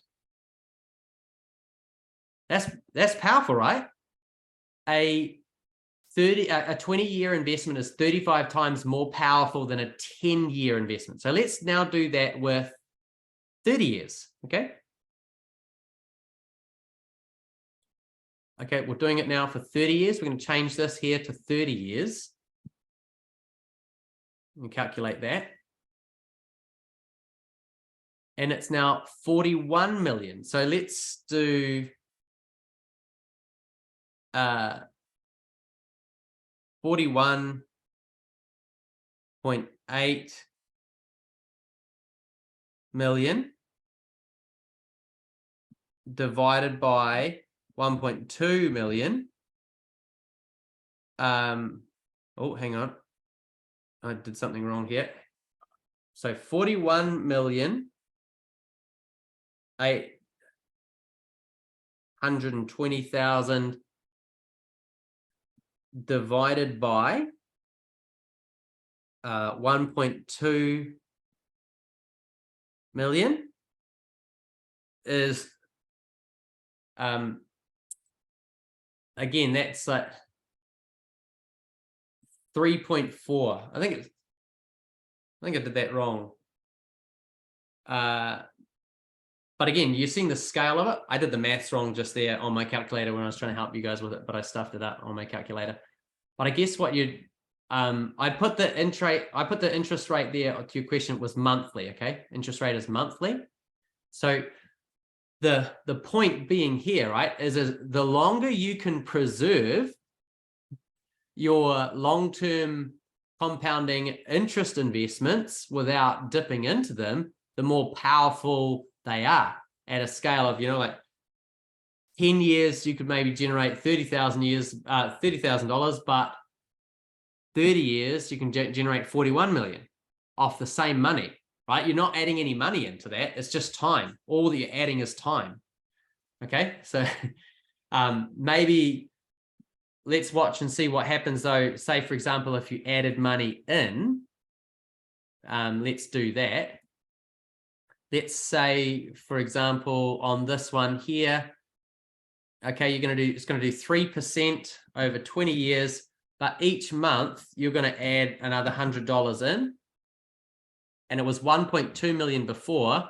Now it's 5.2.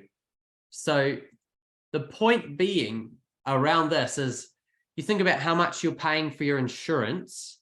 And sometimes people think it's a big deal to commit 10 years or 20 years or 30 years or 40 years or 50 years. But we're doing that all the time when it comes to things like insurance, home loans. We make those commitments all the time, but when it comes to investing, we don't do it. So I'll do this one more screen share, and let's just say that, hey, at the same time that you gave the bank $100,000 for a home loan, for a 30-year home loan, you put $10,000 into an investment, right? That's generating you 3% a month. I'm saying that because it's a nice conservative amount, but let's say it was $10,000. You give up the bank $100,000, and then you put this into it, and we're going to do this for 30 years. We're not going to have any monthly, nothing extra monthly going in here at all. The point of this is to just say, hey, what would it be better to do? Would it be better to give your money to the bank, or would it be better to create a long-term investment with that for that 30 years? Moment of truth. Here we go. Wow, $418 million. Question here. With that $418 million, do you think you might be able to pay off your house?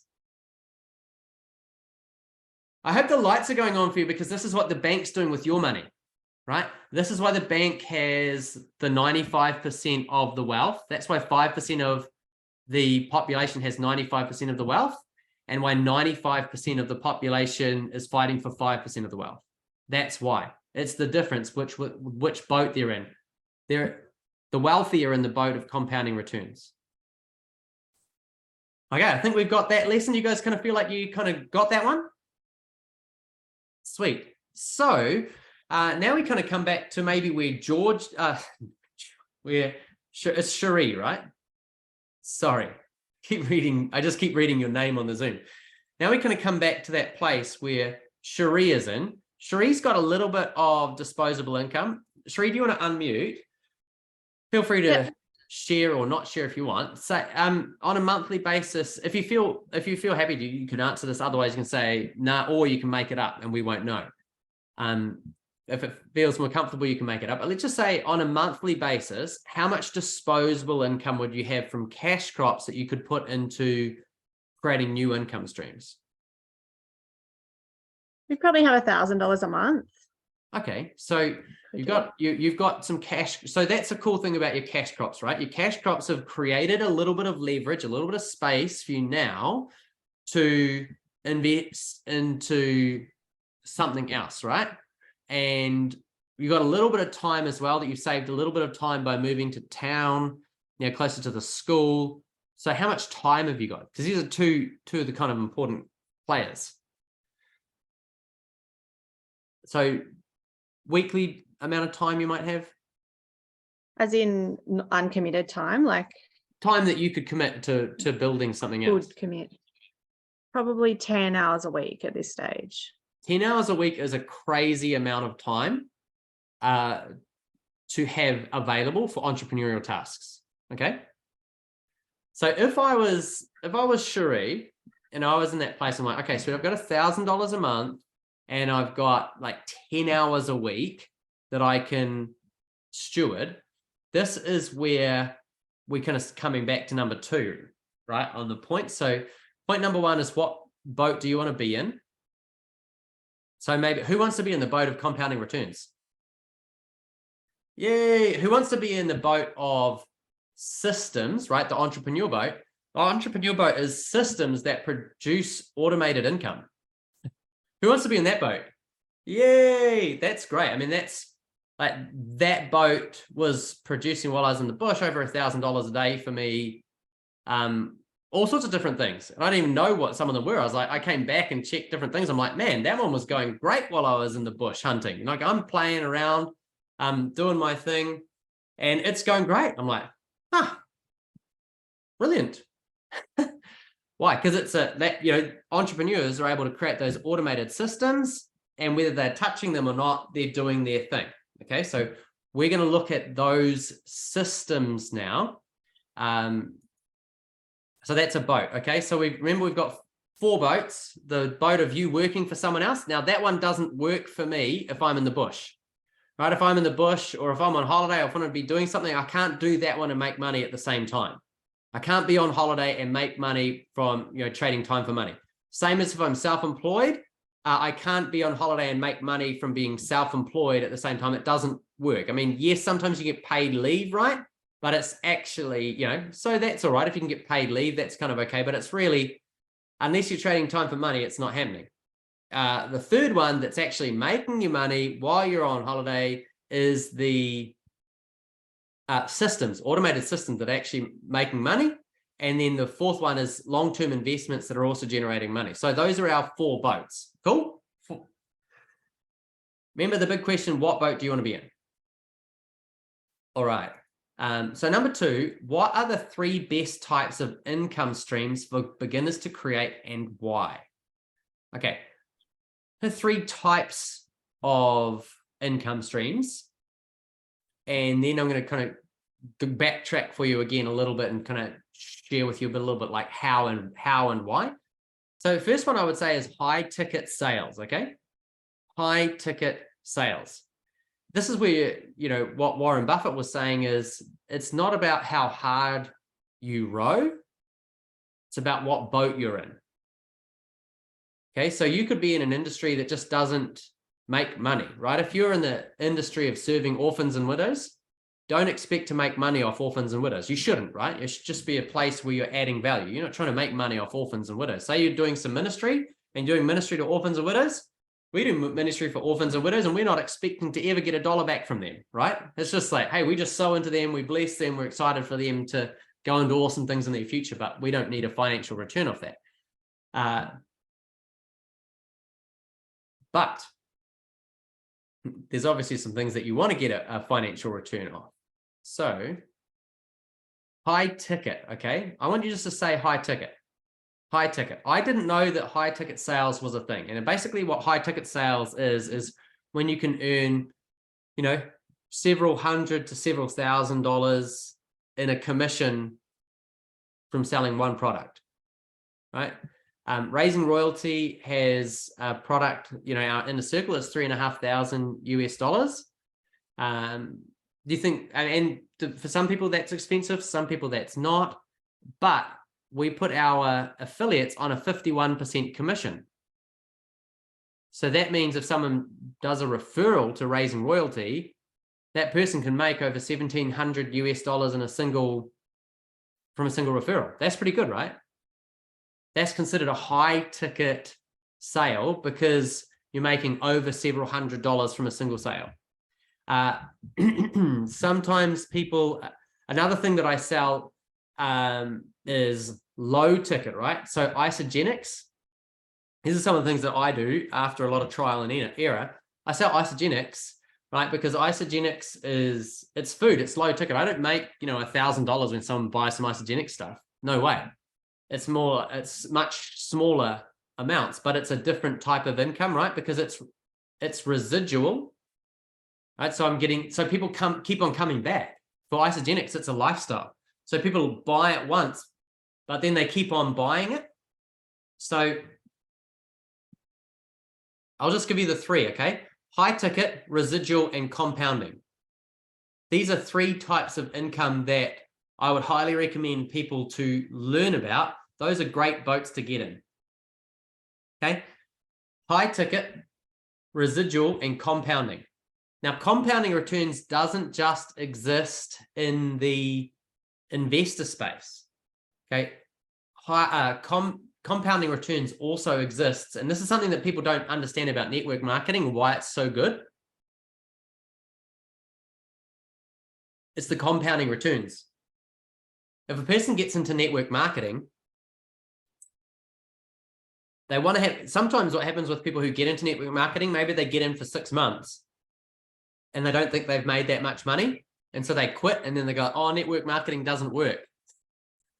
They miss the whole point, right? They miss the whole game. Network marketing is powerful because over time, say like if you're going to start a network marketing business, you should have a 3 to 5 year vision plan on that, because the network marketing businesses, and they create a compounding return opportunity for you, because you refer someone and that person refers someone and that person refers someone and that person refers someone, and you'll get a benefit from that whole downline. And essentially what network marketing is, it's actually less about sales and more about leadership development, right? If you can develop leaders, if you can serve people, then you can actually create something powerful. So it's more about serving people with helping them develop themselves as leaders. And that's actually going to create a compounding return. So one of my friends, she gets paid generally like $5,000 to $7,000 a week from her network marketing business, whether she does anything or not. Okay. Whether she does anything or not, she'll be getting paid $5,000 to $7,000. So what's that? That's over $250,000 a year in residual income for her. And she doesn't ever have to work again, right? She doesn't ever have to work again. She's younger than me. She's only 36 maybe? And she never has to work again if she doesn't want to. And her net value, like her residual income, is just going to keep on growing forever. Okay, that's what most people miss the boat on network marketing is, hey, network marketing have a 3 to 5 year vision, but then holy moly, guess what? It still goes for like another, like it doesn't have to stop. You know, you can be a network marketing business for 10 years. She's probably 9 years in, I think. Right, so she's 9 years into that, at what, 36 years old, maybe 37, and that's through Isagenix. But how cool is that for her, right? It's just multiplying. So that's compounding returns. Okay, so these three things: high ticket, residual, and compounding returns. With residual, here's something that you want to understand that's really powerful. Okay, with residual income is you can sell something once and it makes you money just going on and on and on and on and on. You make a sale, one-time sale that makes you money, you know, indefinitely. So we are a part of the IM Academy as well, which is amazing, the IM Mastery Academy. That's amazing. Again, it's another one of our automated businesses, but we get paid, it sometimes varies a little bit with the exchange rate, etc., but it's over $600 a week, usually, New Zealand. Right, every week, whether I do anything or not. We only started with that, I don't know, 6 months ago, and it's going to just keep building. That's pretty cool, right? I'm like, oh, okay, cool. That and I don't have to do anything. I don't do anything. It's just like, okay, that's a residual thing. Why? Because you sell once, and it keeps on making you money in the future. That's residual sales. Well, do you think though that after knowing Flip, you know, every week we get over $600 whether I do anything or not? Do you think that I'm going to keep on referring people to the IM Academy? Of course, but there's no, like, it's not even hard. And I'll tell you why it's not hard. I'll kind of get to the secret here of why it's not hard. Two things, right, that are a secret with a person who wants to start out. So say Cherie,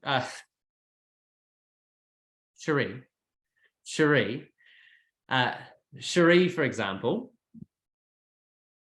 she's got $1,000 a month, you know, disposable income and maybe 10 hours a week.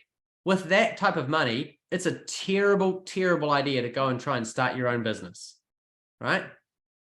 It's starting your own business entirely is going to cost you way more than that and take way more time, and the pressure with starting your own business from scratch is going to be hectic. It's going to be crazy. So here's secret number one is affiliate marketing, right? This is where the digital world has opened up for us the best opportunities ever.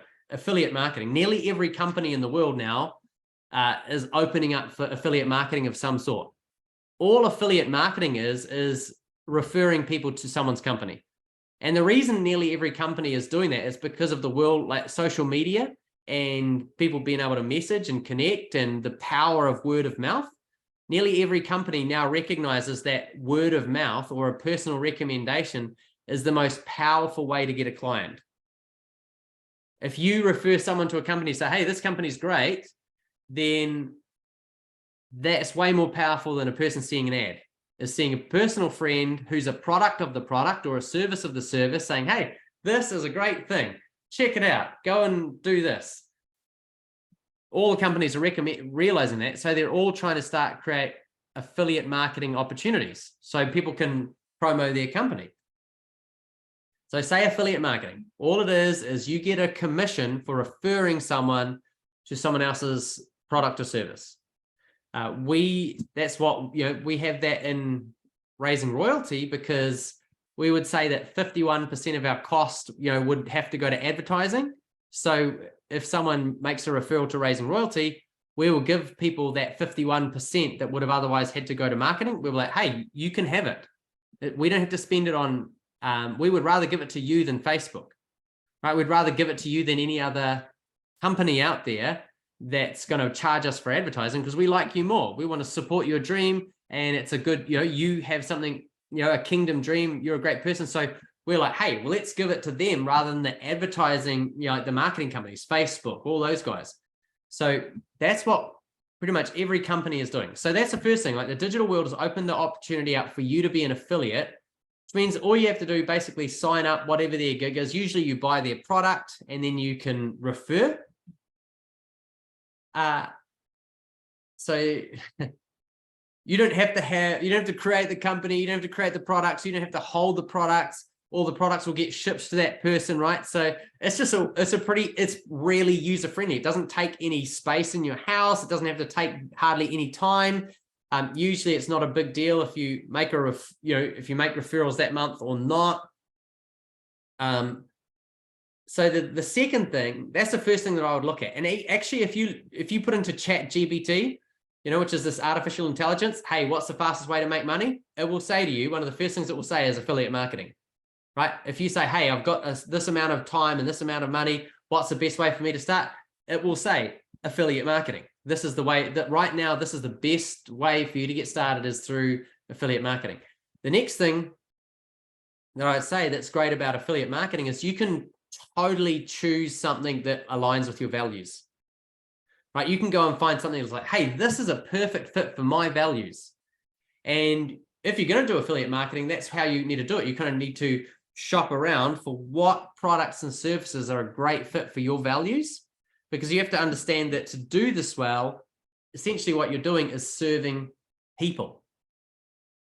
You're helping people to achieve a goal, to get to where they want to go, and you're going to be serving people with that product or service.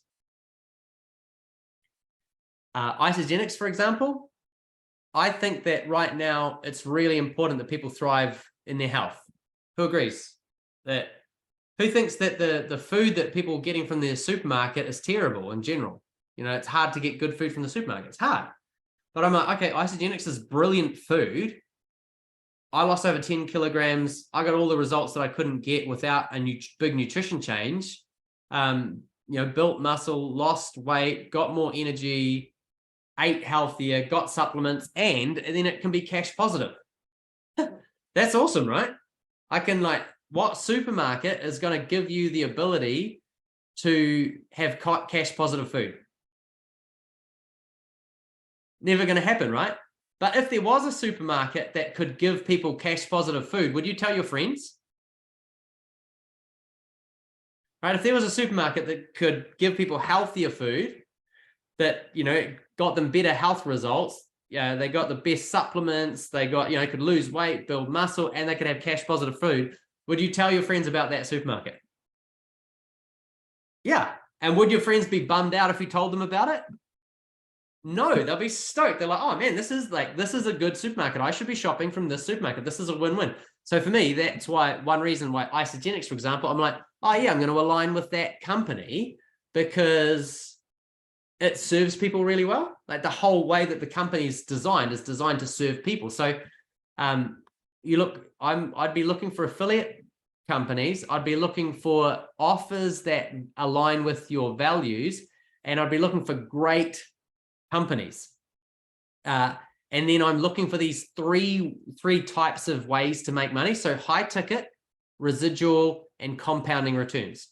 If it ticks those things, it's a win for me. So let me go through that, right? So affiliate, if there's an affiliate opportunity, I'm like, okay, that's a win. Does it align with my values? Yes, that's a win.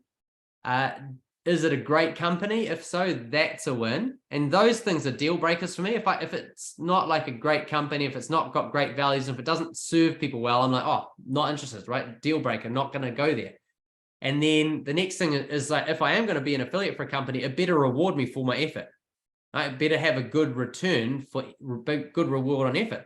So it needs to tick my box on either high ticket or residual income or compounding returns. And if it can tick, enough of those boxes, I'll be like, sweet, I'll jump into that. So that's where I'd be starting. In our next session, we're going to wrap it up here. But in our next session, we will be looking at like some more specifics of exactly where you'd get started, how you could get started, what, like if you wanted to get started quickly, where could you go? What could you do? So that's what we'll be doing in our next session. I've spent quite a few years going through a lot of these companies and seeing which ones work and which ones don't. So I'll kind of pop the hood for you on which ones are getting us the best results over the years as well. And I think that's pretty much a wrap for today. What we've covered is asking you what boat you want to be in. I think we did a good job of that. Then what are the 3 best types of income streams? So again, it's high ticket, residual, and compounding. The most powerful, again, is compounding, right? But if you've got something that's high ticket, that's great too, because why? It's a cash crop and it protects your other compounding opportunities. So if you can get something that's high ticket, that's awesome. It's like this week, our LifeWave business, I got paid a couple of days ago over $2,000 this week, and I'll get the same next week over $2,000, and I've really not done much for that. And this week again, I'm like over $1,200, but I've really done very little for that. I'm like, oh, I just checked it before. I was like, I'm really not sure how I earned that $300, that $1,200, but great. So it's just going to every week, so that becomes cash crops. That's enables me to like, oh, hey, sweet. Cover other expenses and then start looking at some of other entrepreneurial passion projects. It's covering some of those things. But when you start building multiple layers of that, and all of a sudden you've got multiple streams of cash crops coming in that are allowing you to do your entrepreneurial and passion projects. Well, we've put our app and our platform have had probably the equivalent of a couple $100,000 put into it, and that's through cash crops. We've put all that money and we haven't gone and raised capital. Our last financial year, we spent nearly $1 million on raising royalty, on like sowing into people, sowing into the mission, sowing into the passion project. And a lot of that's just investing into infrastructure, kind of just building, something that in the next few years, we're really excited about. It's going to serve millions of people. But we had to, like, how the heck did we generate the, couple of $1 million that we needed to put into the entrepreneurial passion project without going and, pulling investors in or anything like that? We did it through cash crops. And those cash crops, those 3 principles, high ticket opportunities, residual opportunities, and compounding. That's kind of what we started with. So if you've got any questions, feel free to jump in now. Open mic space for a moment if you've got any questions. Otherwise, we are going to start bringing it in for a landing. We'll pray and we'll wrap up and we'll hit the finisher on actually like getting some more in-depth detail on it in our next session live tomorrow. I'd like to ask a question, Yeah, please Benji. do. Thank you first for having us on and bringing it interactively. I was wondering if over in New Zealand, whether that's where most of you are, if Enagic and the water ionizers are a thing that you've been introduced to in your affiliate journey. Oh, dude, that was my first one. They are flipping awesome. Enagic is one of the best companies. I 100% endorse it, love it, rate it. It ticks all my boxes like crazy. Enagic is fantastic. People haven't seen Enagic yet. We actually have not only do we have Enagic, but we have a whole calls team that does all the calls for people, right? Because and does all the paperwork for people who are doing Enagic. So when people are in our inner circle, we actually provide that whole automation there. We will do people's calls for them and we'll do all their paperwork for them. So there's a much higher degree of automation. So if people are in our Raising Royalty inner circle, they get another whole level of automation on the Enagic business. Enagic is amazing. If you haven't done Enagic, if you haven't got Enagic, first thing I would say is if you can afford an Enagic machine, you should buy it just for your health if you can afford it. Second thing is it's a brilliant affiliate business. Yeah. So short answer is so that's within Raising Royalty. Absolute that's what my question was. So that's within Raising Royalty. Are you already doing Enagic? Well, here, I've seen the Freedom Era, so joined the academy, and that's have their you bought an Enagic machine yet? Yes. Yeah. Okay, sweet. Yeah. Yeah. I was with them, but then they started channeling demons on a training session, and that's my concern is the faith aspect. Yeah. So it's really hard. It's quite an industry that's overpowered by this embodiment, the new age era, and Christ is not at the center. Yeah, Freedom Era is massively new age crew, and I liked being in there as a missions space. As a missions opportunity, I liked that, and I liked serving those people, and we've seen miracles at their conferences and good things happening, kind of little undercover missionary thing going on there. But the point for me was I'm an influencer that I don't want to bring people into that. I don't mind being there as a missionary. I really like those people, but it was just hey, bringing people in here is going to be that's going to be a fail. If you're bringing people who weren't fresh in the faith, then they're going to get hit by this whole wave of new age stuff. I was like, nah, it's not a win. So we built our own platform that does pretty much what Freedom Era does for people. Beautiful. That's good. That's exciting. Yeah. Thank you. So go Enagic. But I'm good buddies with all those guys. I'm buddies with Clinton, Christy, and they're all legends. Awesome. Thank you. Welcome. Amaris, do you think that you've heard something today that you'd like to put into place over the next 40 years? Yeah, definitely. I also just joined the inner circle, so looking forward to that. Amazing. That is so cool. I'm really, really excited about that. Thank you. Yeah, that's really, really exciting, Amaris, and we want to make that happen for you. Let's create opportunities, and by being in the circle as well, you do have opportunities to get into all of these things and get a lot of support in the process. So very, very cool. It's good. Awesome, Bam. Anyone else just got anything? Open mic moment just before we wrap up. Once and twice. All right, Davina, do you want to pray to wrap us up? Sure. Wow. Oh, thank you, Lord. Thank you, Lord, that you contrive for our success. That wisdom is calling out in the streets for us. And if we come and partner with her, that all things will be possible to us as your daughters and your sons. So I thank you for all this wisdom that we've heard today. And I pray, Lord, that you would move us to action, that we would move on what we hear, Lord Jesus. And I just pray that you would bless everyone here in their incremental changes, And bless Benji for bringing this to us. In Jesus' name, amen. Amen. Beautiful, fam. So, well, the next session is going to really look at those 1 degree shifts where we can take some specific action. And yeah, great, just opportunities that are there for you. And then also I'm going to be sharing as well my top 2 secrets for daily results, because that's a big deal. Top 2 secrets for daily results. So bless you, fam, and we'll see you in the next one. Lots of love. Bye-bye.